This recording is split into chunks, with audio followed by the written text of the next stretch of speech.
दोस्तों, यह किला बुंदेलखंड के सेनापति आल्हा और उदल का है। आल्हा और उदल का नाम आते ही बुंदेलखंड सहित पूरे भारतवर्ष में जो भी वीरता के पोषक हैं, जो वीरों को पसंद करते हैं, उनके रोंगटे खड़े हो जाते हैं। जादिन जन्म भयो आल्हा के, धरती धसी 2.5 हाथ। ऐसा गाते हैं लोग, जो यहाँ आल्हा गाने वाले लोग हैं देश में, वह गाते हैं कि जिस दिन आल्हा का जन्म हुआ था उस दिन धरती 2.5 हाथ धंस गई थी। ऐसा संभव नहीं है, लेकिन इस तरह से कल्पना करते हैं लोग। ये आल्हा और उदल का किला 1140 ईस्वी में आल्हा और उदल का जन्म हुआ था। और इस किले को आप देख रहे हैं, इस किले के भीतर मैं चलूँगा और भीतर तमाम जो रहस्य जुड़े हैं उसको भी दिखाऊंगा। यहाँ एक तालाब है और आप सीढ़ियाँ भी देख रहे हैं। एक बार देखेंगे, किले से सीढ़ियाँ आ रही हैं, तब तालाब लबालब हुआ करता था, अच्छा पानी होता था। आज यह तालाब सूख गया है। अपने वजूद के लिए चिल्ला चिल्ला करके कह रहा है कि बचाओ बचाओ बचाओ, मुझ जल स्रोत को बचाओ। जहाँ तक तालाब के बारे में कहना है कि आल्हा और उदल के मामा, जिनका नाम माहिल हुआ करता था, मामा माहिल का उल्लेख आल्हा में लगातार आया है। तो यह मामा माहिल का तालाब था, जिसमें रानियां आती थीं किले से उतर करके और इसमें स्नान करती थी। यहाँ आल्हा और उदल का दरबार भी लगता था। आप देख रहे हैं तालाब की एक तरफ कमल के फूल खिले हुए हैं और तालाब की भव्यता को भी आप देख रहे हैं, कितना सुंदर रहा होगा। आज अपने दीन दशा पर यह आंसू बहा रहा है। मैं यह भी बताऊंगा कि आल्हा किस प्रकार नाथ संप्रदाय से जुड़े हुए हैं। उसका शिष्यत्व ग्रहण किया था आल्हा ने, कब किया था इसे भी बताएंगे। और नाथ संप्रदाय के पीठाधीश्वर श्री आदित्यनाथ योगी जी हैं, जिनका ध्यानाकर्षण आज हम इस वीडियो के माध्यम से कराना चाहते हैं। हमारे साथ बने रहिए और आप देखिए, एक बार यह पहाड़ों को देखिए यहाँ से, और चारों तरफ जंगल है। जंगल के बीच और पहाड़ों से घिरा हुआ यह सुरम्य, भव्य और वास्तुकला को प्रदर्शित करता हुआ किला कितना अभेद्य दुर्ग जैसा था, जिसको हम भीतर चल करके दिखाएंगे। आल्हा पूजा पाठ कहाँ करते थे, और एक सुरंग भी दिखाऊंगा, जिस सुरंग का आज तक अता पता नहीं है कि वह सुरंग कहाँ जाती है। तो आप हमारे साथ बने रहिए। और अब हम इस पथरीली रास्ता को तय करते हुए आगे बढ़ रहे हैं। दोस्तों, मैं बता रहा हूं कि यह जो मंदिर आप देख रहे हैं, जबकि इसका पुनर्निर्माण हुआ है, कुछ गांव के और जो भक्त लोग हैं उन लोगों ने बनवाया है। पहले यहाँ एक मंदिर हुआ करता था और यही आल्हा और उदल पूजा करते थे अपने कुल देवी और देवताओं का। विशाल इमली का वृक्ष आप देख रहे हैं। यहाँ 2 इमली के वृक्ष हैं, जिनका अवलोकन मैं करा रहा हूँ। एक इमली का वृक्ष पीछे है, जो काफ़ी विशाल है, पुराना है। और अब इसे दिखाते हुए मैं बढ़ रहा हूँ। इधर आप फिर से सीढ़ियाँ देख रहे हैं और तालाब का अवलोकन कर रहे हैं। अब मैं बढ़ रहा हूँ, जो मुख्य द्वार है किले का, उस तरफ बढ़ करके, और आपको किले की भव्यता, सुंदरता और चतुर्दिक जो जिस तरह से जिसका किले का आवरण था प्राकृतिक रूप में, उसे दिखाऊंगा। किले को अभेद्य दुर्ग की तरह विकसित किया गया था, उसे भी मैं दिखाऊंगा। आप बने रहिए हमारे साथ।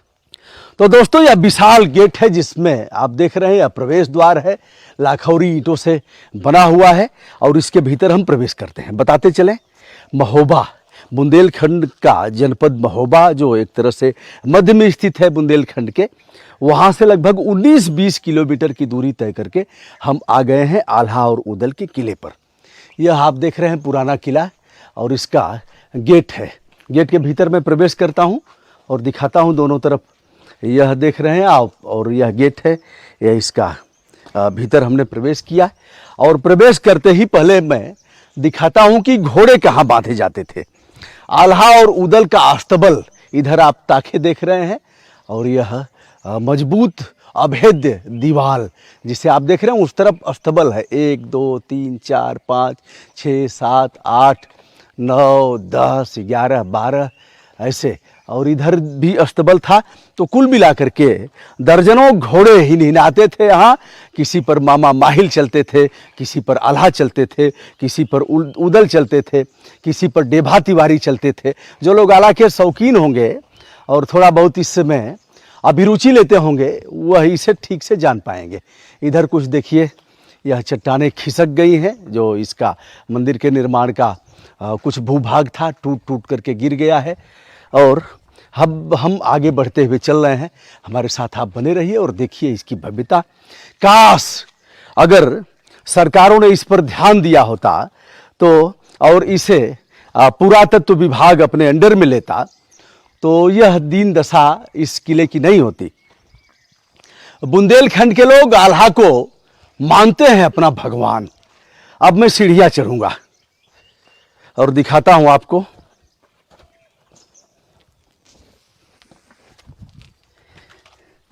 हालांकि यह काम काफी रिस्की है, फिर भी जुनून की वजह से, जुनून ऐसा न हो कि खतरे को लगातार व्यक्ति आमंत्रण दे।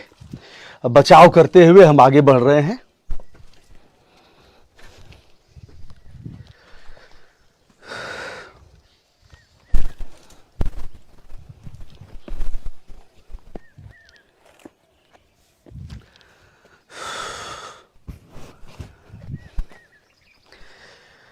दोस्तों, मैं ऊपर आ गया हूं। एक बार मैं अपने सम्मानित छायाकार को चाहूंगा कि इसे दिखाएं।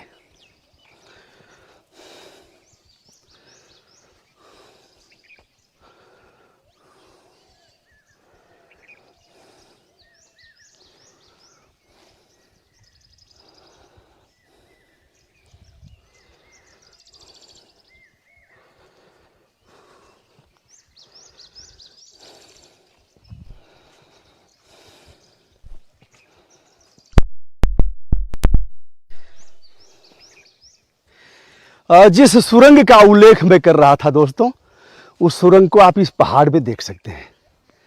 अब वहाँ जाना काफ़ी दुरूह काम है, खतरे से खाली नहीं है, इसलिए उस सुरंग को हम यहीं से दिखा रहे हैं, आप देख रहे हैं। और वह सुरंग कहाँ निकली है कोई बताता नहीं है इस बारे में। कुछ लोगों ने खतरों से खेलते हुए वहाँ तक जाने का प्रयास किया है, जिसकी पुनरावृत्ति मैं नहीं करूँगा। आप इसे एक बार देखिए, यह टूट टूट करके गिर रहा है, लेकिन कितनी मोटाई इस छत की थी उस समय कोई सीक नहीं थी, यानी किसी लोहे का प्रयोग।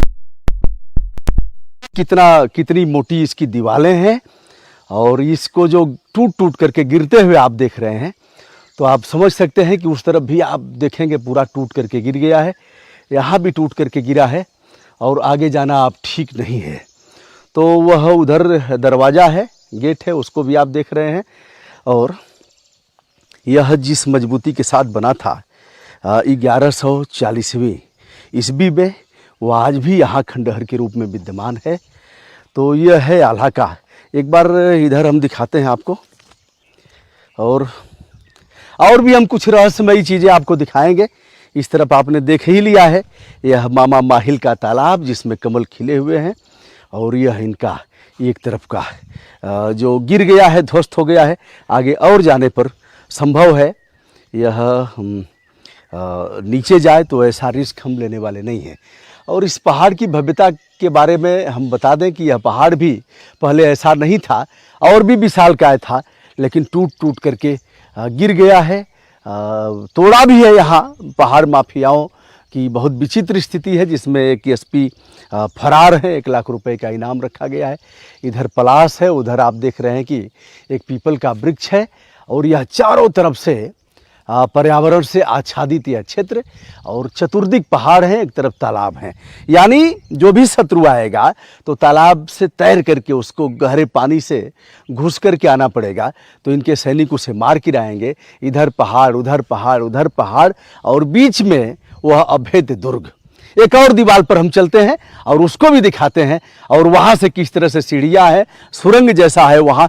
बने रहिए हमारे साथ और बढ़िए आगे। पृथ्वीराज चौहान से लड़ाई हुई थी आल्हा की, इस बारे में मैं बताऊंगा, और उदल उसमें मारे गए थे।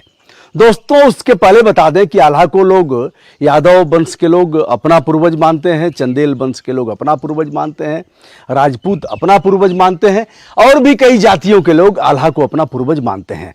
चाहे जो भी हो, इस बारे में मैं कुछ नहीं कह सकता, लेकिन पूरा बुंदेलखंड के सेनापति अल्लाह का मुरीद है और अल्लाह को अपना भगवान मानता है। आइए उस भगवान के बैठक कक्ष को मैं दिखाता हूँ, जहाँ आल्हा और उदल बैठते थे, बैठ करके जहाँ लगता था दरबार।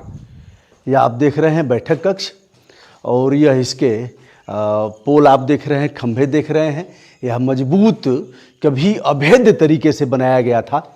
आज इसकी छतें टूट गई हैं, फट गई हैं, और एक भी चट्टान अगर इसकी गिरी तो फिर हॉस्पिटल में नहीं जाना पड़ेगा, वहीं चिकित्सक उसे घोषित कर देंगे। आगे कहना उपयुक्त नहीं है, मैं उधर आगे भी नहीं जाऊंगा। और जो भी क्रिएटर यहाँ आएंगे उनको सलाह भी देता हूँ कि वो अपना बचाव रखते हुए इसे करेंगे। आप यहाँ इस तालाब को देख रहे हैं, और यह जो कुछ इस छत का हिस्सा, मतलब ऊपर भी था, एक माला दो माला नहीं था, और भी था, तो टूट टूट करके गिरा है। इन चट्टानों को किस तरह से, इन चट्टानों में ईंट लगाई गई थी, उसे भी आप देख रहे हैं, मजबूत ईंट और सुर्खी चूना का जो बना था। ये हम काफ़ी ऊंचाई पर हैं, इसके ऊंचाई पर भी हम चलते हैं। और दोस्तों आपको बताते चलें कि पृथ्वीराज चौहान और आल्हा उदल की सेना में युद्ध हुआ था।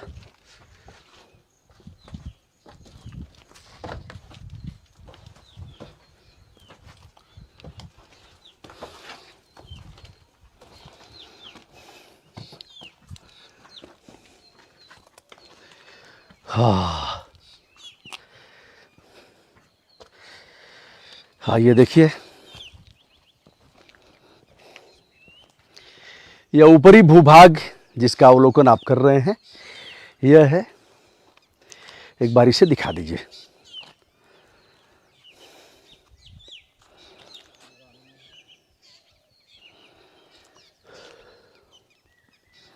यह इसके बारजे बने हुए हैं, जिसका अवलोकन मैं करा रहा हूं।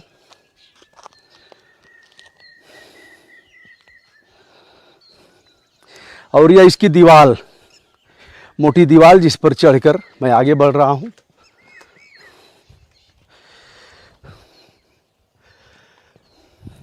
और एक बार यहीं से उस सुरंग का मैं अवलोकन करा रहा हूं। एक बार देखिए, पेड़ की डालियां, ठीक से आप अवलोकन उसका नहीं कर पाएंगे, लेकिन जो मैं कह रहा हूं उसका एहसास आप ठीक से कर सकते हैं।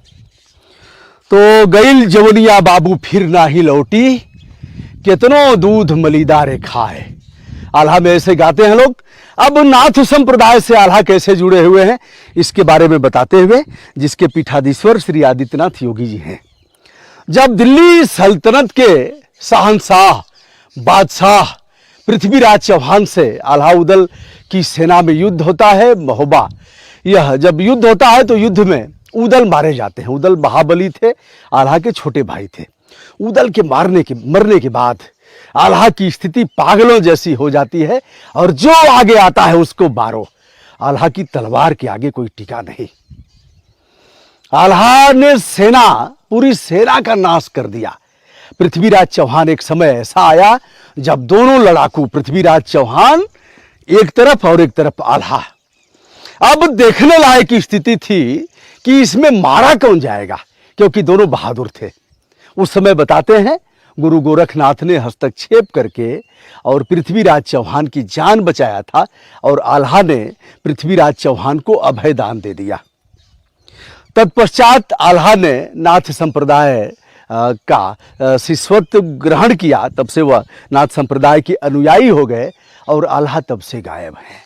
मानना है, यद्यपि अश्वत्थामा बलिर व्यासो हनुमान च विभीषण, जो यह लोग अजर अमर कहे जाते हैं, उसमें आल्हा का कहीं जिक्र नहीं है, लेकिन देशवासी इस बात को मानते हैं कि आल्हा आज भी अमर है, अजर अमर है। महोबा की चंडिका देवी का मंदिर हो, या फिर मैहर देवी का मंदिर, शारदा मंदिर, आल्हा आज भी वहाँ पूजा करने जाते हैं, और आल्हा के ताजे फूल वहाँ दिखते हैं। मैं नहीं जानता इसमें सच्चाई क्या है, लेकिन ऐसा लोगों का कहना है। तो दोस्तों, अब हमारा प्रणाम स्वीकार करने का समय आ गया है। मैं चाहूँगा कि आपका स्नेह स्रोत हमारे लिए सूखेगा नहीं। ऐसे तमाम दर्शनीय, ऐतिहासिक और ऐसे जो पुराने खंडहर हैं, पुराने किले हैं, उनको मैं दिखाता रहूँगा और आपका स्नेह हमें मिलता रहेगा। ब्रजभूषण दुबे का नमस्कार स्वीकार करिए। धन्यवाद।